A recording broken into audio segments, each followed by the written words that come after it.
అందరికీ నమస్కారం అండి. నా పేరు డాక్టర్ జ్ఞానసుందరి. నేను విజయవాడ ఆఫీస్ నుంచి మాట్లాడుతున్నాను.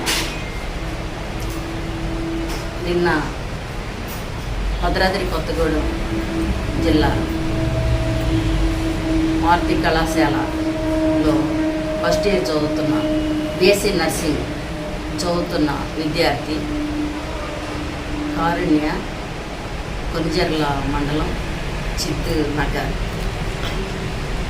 ఆ పాప తెల్లవారుజామున 3 గంటలకి కాలేజీ కళాశాలలో నెత్తురు మడుగులో పడి ఉన్న సంఘటన చూసి తెల్లారే వరకు ఎందుకు ఆ పాపని మీరు కాలేజీ యాజమాన్యం ఎందుకు పట్టించుకోలేదు?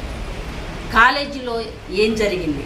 అత్యాచారం జరిగిందా? హత్యా ప్రయత్నం జరిగిందా? రాగింగ్ జరిగిందా? విద్యార్థులు ఎవరన్నా భయపెట్టారా? భయాందోళనకు గురి చేశారా?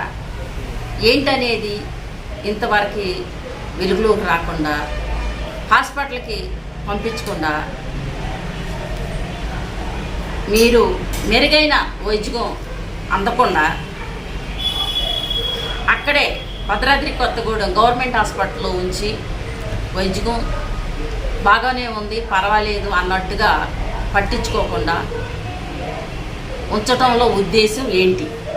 దళిత మహిళ అయిన పాప 18 సంవత్సరాలు బీఎస్సీ నర్సింగ్ చదువుతున్న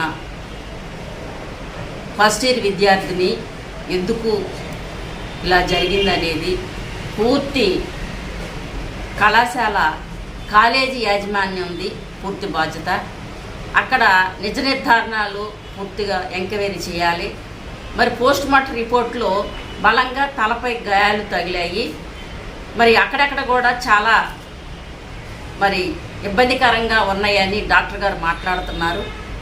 మరి అక్కడ ఏం జరిగిందనేది మీరు పూర్తి విచారణ జరిపించి ఎవరైతే పాప సావుకు కారకులయ్యారో మరి కాలేజీ యాజమాన్యం మీద కానీ అక్కడ ఎవరైతే చేశారో పూర్తి బాధ్యత గవర్నమెంట్, మరి ప్రభుత్వం వెంటనే చర్యలు తీసుకొని మరి కారుణ్య కుటుంబ సభ్యులకు, తల్లిదండ్రులకి న్యాయం చేసి మరి ఆ కుటుంబంలో ప్రభుత్వం వెంటనే ఉద్యోగం ఒకరికి కల్పించి ఇళ్ల స్థలం ఇవ్వాలని, నష్టపరిహారం మరి ₹1 కోటి ఇవ్వాలని, అలాగే ఎవరైతే దుర్మార్గులు, దుండగులు పాపని హత్య చేసిన వారు ఎవరైతే ఉన్నారో వారిని కఠినంగా శిక్షించి వీరిపైన కఠిన చర్యలు తీసుకోవాలని నేను human rights protection council of people demand చేస్తూ కారుణ్యకి మరి కుటుంబానికి న్యాయం జరగాలని మనస్ఫూర్తిగా కోరుకుంటూ జై భీములు తెలియజేస్తున్నాను. డాక్టర్ మీ జ్ఞానసుందరి.